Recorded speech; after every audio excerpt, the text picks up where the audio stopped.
All right, bro. It's been a crazy day one of free agency, and I'm just here to address some names that I can remember that signed to either new teams or re-signed with their current teams.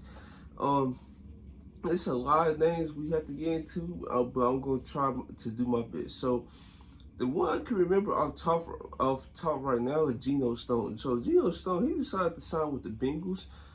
This is an interesting move because I knew the Ravens wouldn't have the funds to pay him, but I didn't expect him to go to a division rival. And also, this helped boost the Bengals secondary because I feel like they have some young players in the backfield, but I feel like they probably need a little bit more experience back there, so that's why they went after a guy like Geno Stone. Um, I'm going to talk about a couple running backs, the top running backs in this class. So there was Saquon, Josh Jacobs, Tony Pollard. So yeah, all those guys signed with new teams. Let's start with Saquon. He signed with the Philadelphia Eagles. He basically going right back to PA where he started his collegiate career at Penn State. So now we're gonna see him and Jalen Hurts backfield. Now it's gonna be a little different since Jason Kelsey's not the center no more, and but I think they drafted somebody a year or so ago to because they already knew Jason Kelsey was on his way out. So I feel like he already got developed. I feel like, and then he's been up under Jason Kelsey, so he was able to get some knowledge from him. So I feel like they offensive line play is not gonna be. It's not gonna like. I feel like it's not gonna decline at all. So, Philadelphia Eagles fans shouldn't have to worry about that, or folks on the outside looking in shouldn't worry about that. Say I feel like Saquon gonna have put up good production if he's healthy. That's the thing. If he's healthy, and this team like have basically a new offensive structure, I feel like this team would be straight.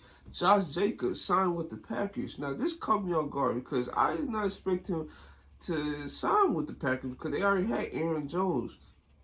But I guess what I'm finna get into right now, Aaron Jones, he just got released. So I feel like they was like they was not probably pleased with his production, like kind of stale. It's not steadily, but it's like it's doing quiet steps to declining, and he's beginning to injure a lot.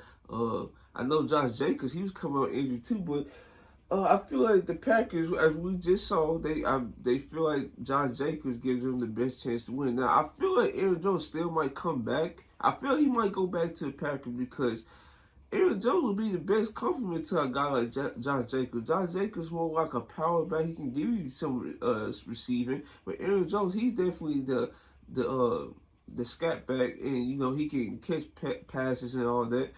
So yeah, I really they understand, but I feel like he's going to get.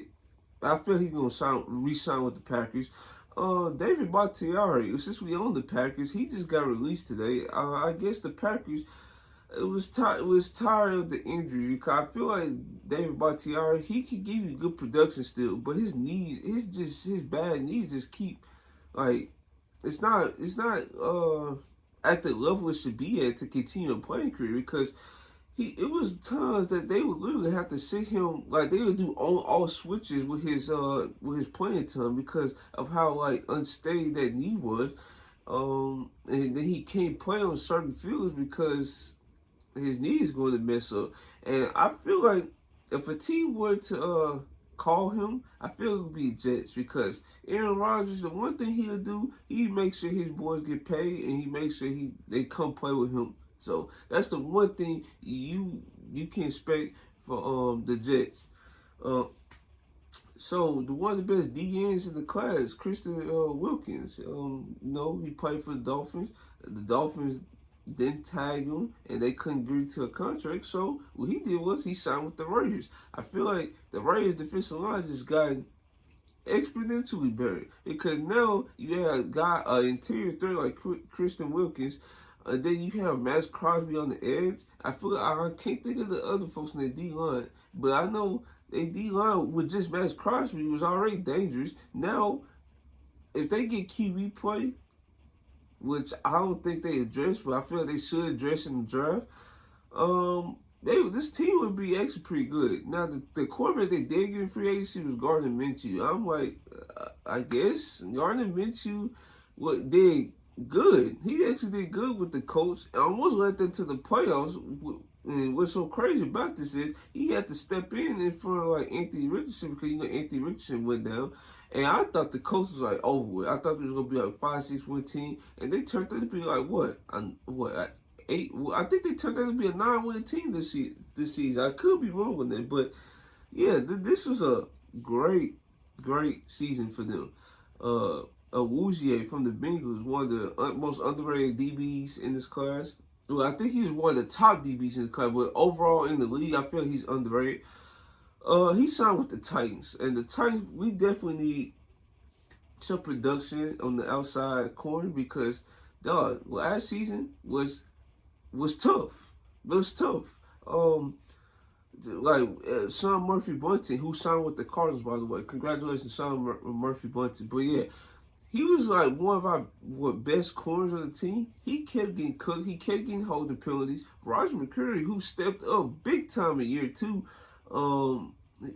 dog, he was literally the best corner on the team. He's like 5'10", like a negative wingspan. So I don't think the Titans would have trusted that to be our best corner on the team. So that's why they went after Awuzie, and now they solidified. And also, the running back I forgot to mention earlier on in this video was Tony Pollard. He also signed with the Titans. I feel like him and Tyler Spears going to be deadly. Now, this is the best combination Brian Callahan has ever had. Yes, it's true. Because in his years with the Bengals, he had Joe Mixon. They would be like a Samaje Perine or something like that. Now, those two, I mean, I guess they complement each other because, they didn't trust Joe Mixon in the pass pro situation, so they put Samaje Perine third down. But I feel in this situation, though, both of these guys do well in pass pro. They both are very elusive. Now, folks will say Tony Pollard, you have to worry about his production whatsoever. But look at his production after week, I say 10 or 11 to coming up to the playoffs.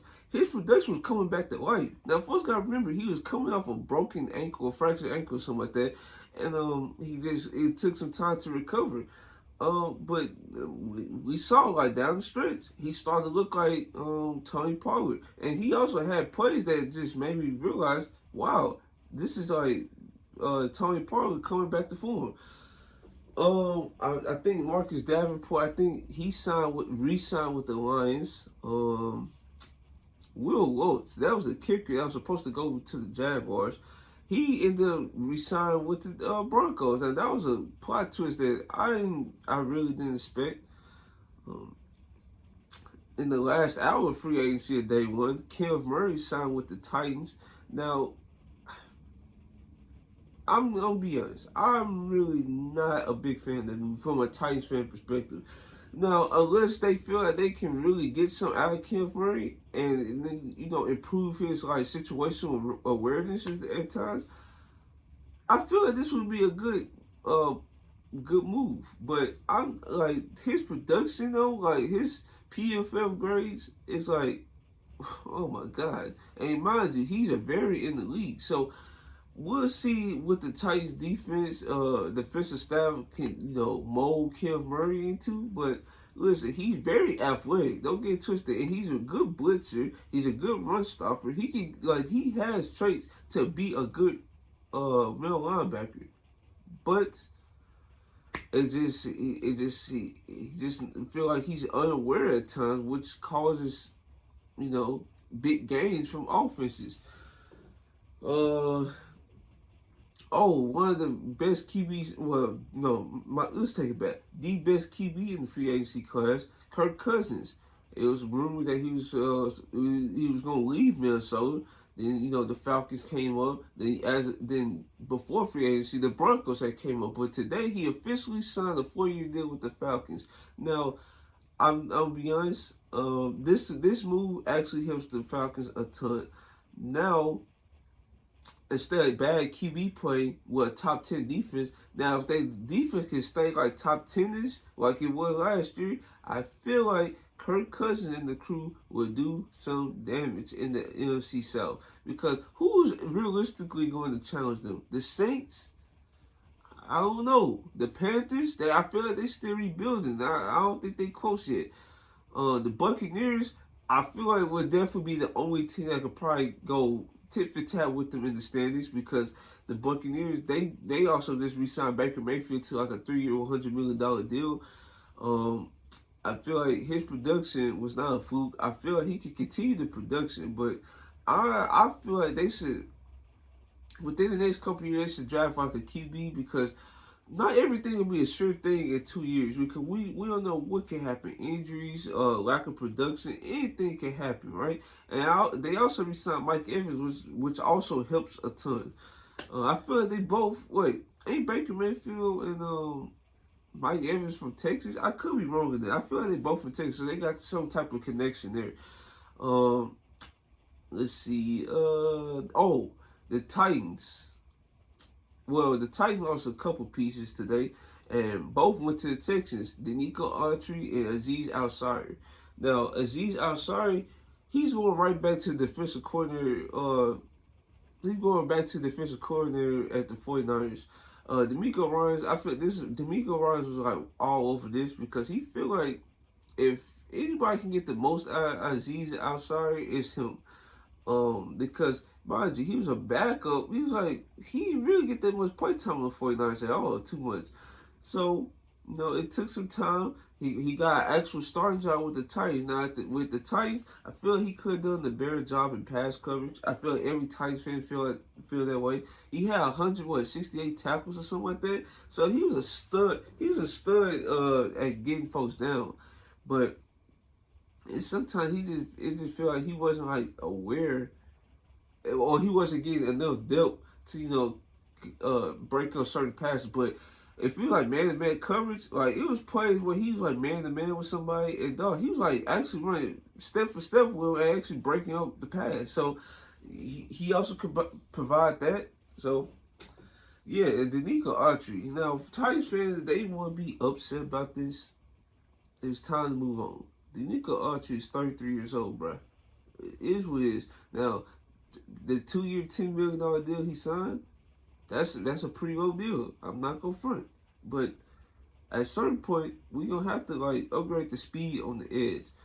Now Harold Landry, he did good in his first season back, because I don't know why folks were trying to talk down on him when he just came back from ACL injury, which is insane to me. But he came back stronger as the season went on. And I feel like Harold Landry and somebody else needs to be. Well, no. I feel like Harold Landry needs somebody else to actually have speed on the edge and give him some juice. Denico Autry, like you could tell that he was losing his step athletically, so that's why I feel like the Titans actually did the right thing of letting him walk. I just wish he didn't go to Texas. Now he about to try to terrorize the Titans 2 games a year now. That's basically the only thing. The 49ers, since we're talking about defensive edges, they actually signed 2. Now, I can pronounce the one from the Panthers, who they got from the Panthers, so I'm not going to butcher his name like that. But they also signed Leonard Floyd. Now, that's a pretty interesting one, because I feel like, is it Chase Young? I think Chase Young is free agent. I could be wrong, but signing Leonard Floyd and the one from the Panthers, this just screams to me like the 49ers is just hell-bent on, like, just creating a great interior line, because they was even rumored to even get Christian Wilkins. I'm like, dog, how are they having the funds to do all this when they still have to worry about a couple people on their roster now? Like, for example, Brandon Ayuk, he haven't signed with nobody. Well, is he a free agent or he on an option? I think he on like not tender, but I could be wrong, but they haven't agreed to nothing yet. And speaking of receivers, T. Higgins at the top of the free agency hour, he requested a trade because him and the Bengals haven't came close on a contract, which lowers his value a ton, because now you don't have to give up a ton to get a T. Higgins who wants to get out of Cincinnati, and it looks like Cincinnati don't even want to give up the money to even pay him. So there's that. Jaguar, they made a couple moves. Like I said, they was about to try to get Will Wilkes, but he stayed with the Broncos. But the moves they made was Gabe Davis. I feel like they signed Darnell Savage, I feel like. And I forgot the other piece they signed, but the Gabe Davis move I just don't understand because Gabe Davis, he's like solid at best, but bro, like if you turn the film, he just wasn't making plays at all. And in some cases, he was part of the reason why Josh Allen was getting these interceptions because the ball literally hit him right in the hand. It would pop up and it'd go to like a defensive player. And then outside that, his overall game is underwhelming. So I didn't understand this move, and I feel like the Jaguars is always signing these like mid-tier players for some reason. I don't know. I don't know what it is with them. Maybe they go after T. Higgins to reunite him and Trevor Lawrence or something because they also lost Calvin Ridley, but Calvin Ridley haven't signed with nobody yet. So next person I'm gonna talk about. Let's talk about Darnell Savage. Now, Darnell Savage, who came from the Packers, he been productive for a while now. And it's finally time that he actually got the payday he deserved. I feel he's definitely going to add a boost in their secondary because I know the Jaguars, they just released a couple people in the secondary like Darius Williams and Rayshon Jenkins. Those are the two because I feel like since they're going to move towards another defensive scheme, I feel like it was best to get the guys that probably won't fit the defensive scheme and get them up out here, try to get some new fresh faces in there. I think they signed a defensive back. I think they also signed another defensive back, but I can't think of the name right now. The Patriots, they made a couple moves. They signed Jacoby Brissett and they signed Antonio Gibson. I feel like these are like okay moves. Like Jacoby Brissett, I feel he's going to be a guy that's going to be a bridge QB. Now, I'm not sure if they're going to automatically take a QB at 3, but anything can happen. But that's why you sign a guy like Jacoby Brissett just in case, because he's literally the perfect bridge quarterback. Antonio Gibson, him and Ramondre Stevenson, I feel like they can have like a good running back duo, but it's all up to like Antonio Gibson health and how he's going to hold up. And Ramondre Stevenson, he's been good. I just feel like why they don't give him like a bulk of the offense for the last couple seasons at that. But I feel like his fumble was probably part of the reason why he's not getting the time he deserves. Let's see. Can I remember any more moves? This move right here threw me off guard. The Panthers decided to sign Robert Hunt, a guard. He's a guard. Signed to $100 million, 5-year, $100 million deal for a guard, bro. He's like, don't get me wrong, he's very athletic and he's like very productive. But $100 million for a guard, bro. Mind you, there was some interior linemen in this class that actually signed, like for example, Jordan Jackson. He just went to the Rams and he didn't sign nowhere near this amount of money compared to what Robert Hunt got. So that I don't know how the Panthers gonna navigate through that, but that's like way too much money because anything can happen, bro. Anything. You invest that type of money to like a receiver or like a quarterback or something, or a tackle even. A tackle, I can understand giving that money to, but a guard is like insane to me. Michael Onwenu, he also re-signed with the Patriots. I feel like he signed with a 3-year deal. This is a guy the Titans. I thought the Titans was like it was gonna be automatic we was gonna get him, but they didn't get a chance out, and now he's back with the team that gave him a chance to play. Let's see, I already talked about Jordan Jackson re-signed with the Rams because I feel like the Rams definitely need more juice in the interior line front. I think I covered pretty much almost everybody. I think this dude named Mike Jones, who came from the, not Mike Jones, Brandon Jones. I think he came from the Dolphins, I believe. I think he signed a deal with the Broncos. Yeah, that's pretty much it. Now, there's a couple of free agents that's still available, like Calvin Ridley, Patrick Queen, Eric Armstead, And speaking of an Armstead, Teron Armstead, he restructured his deal with the Dolphins. Now he back with the Dolphins. Hopefully he can stay healthy. If not, I feel he just should wrap it up at this point because he haven't had a healthy season in so long now. So, speaking of the Dolphins, they also signed Aaron Brewer. He was a center that played for the Titans. In my opinion, I did not like this move for the Dolphins, but for a team that likes to run the football, Aaron Brewer is a good run blocker. But pass blocking, he definitely loses his anchor a ton since he's already undersized. And yeah, he's if they want to pass the ball, he's definitely not the man for that. But yeah, I feel like, man, I think, DeAndre Swift, he signed with the Bears on a 3-year, $24 million deals, and that's basically the same deal Tony probably got with the Titans. The Bears, I don't know why they made this move, to be honest with you, because Roschon Johnson, who came from Texas, he played up on the beach on. I feel he was solid enough to actually give you production, but I guess the Bears didn't see it that way. They felt like they wanted to spend some money, so here they go. Lord Cushenberry, I feel like that's his name. Who's the center for the Broncos? He's 26 years old. He's like, if the Russell Wilson situation didn't happen, I feel like he was gonna re-sign with the Broncos, but the Broncos didn't have the funds to pay him. Now Lord Cushenberry went to the Titans, and this is a great addition for the Titans. Well, this is a definite upgrade with Aaron Brewer because now you have a guy in Cushenberry who can pick up stunts. He's big enough to hold his anchor. Like it's like so much better compared to when we had Aaron Brewer. And I feel like I covered every move. I think I covered mostly every move that happened. Hopefully you guys like this video. Like, comment, subscribe. And this is your boy Trail. I'm out.